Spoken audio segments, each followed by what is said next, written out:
नमस्कार दोस्तों, स्वागत है आपका सीए देशकर के ऑफिशियल चैनल में। इस वीडियो में हम लोग बात करेंगे अगर आपको कैपिटल गेन टैक्स हुआ है तो उसे आप किस तरीके से बचा सकते हो। तो अगर आप कैपिटल गेन टैक्स लगा है तो उस केस में आप इन्वेस्ट कर सकते हो न्यू रेसिडेंशियल प्रॉपर्टी में।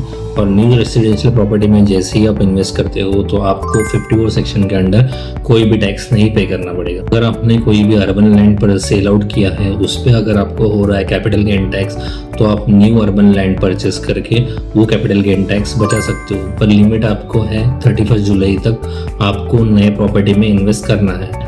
अगर आपको कोई भी तरीके का कैपिटल गेन हुआ है, शायद वो प्रॉपर्टी से हुआ है, शेयर्स बेच के हुआ है या गोल्ड सेल आउट करके हुआ है, तो उस केस में अगर आप गवर्नमेंट के नोटिफाइड बॉन्ड परचेस करते हो अंडर 50 लाख रुपीज़ तो आपको कैपिटल गेन टैक्स 0 लगेगा। ये सेक्शन कवर होता है 54 EC के अंडर। अगर आपको कोई भी लॉन्ग टर्म कैपिटल गेन हुआ है प्रॉपर्टी का कैपिटल गेन छोड़ के, अगर आपको कोई भी लॉन्ग टर्म कैपिटल गेन हुआ है तो आप नया रेसिडेंशियल प्रॉपर्टी में इन्वेस्ट करके अंडर सेक्शन 54F आपका कैपिटल गेन टैक्स पूरी तरीके से बचा सकते हो। अगर आप बताए गए कोई भी सेक्शन के अंडर बेनिफिट क्लेम करते हो, मीन्स आप एग्जम्पशन क्लेम करते हो, तो आपको न्यू प्रॉपर्टी कम से कम 3 से 4 साल के लिए आपको होल्ड करना पड़ेगा। वो प्रॉपर्टी आप अगले 3 से 4 साल तक बेच नहीं सकते। अगर आपने वो प्रॉपर्टी नया परचेज किया हुआ प्रॉपर्टी अगर आपने सेल आउट कर दिया उस केस में फिर आपको कैपिटल गेन टैक्स फिर से भरना पड़ेगा। जो एग्जम्पशन जो आपको दिया था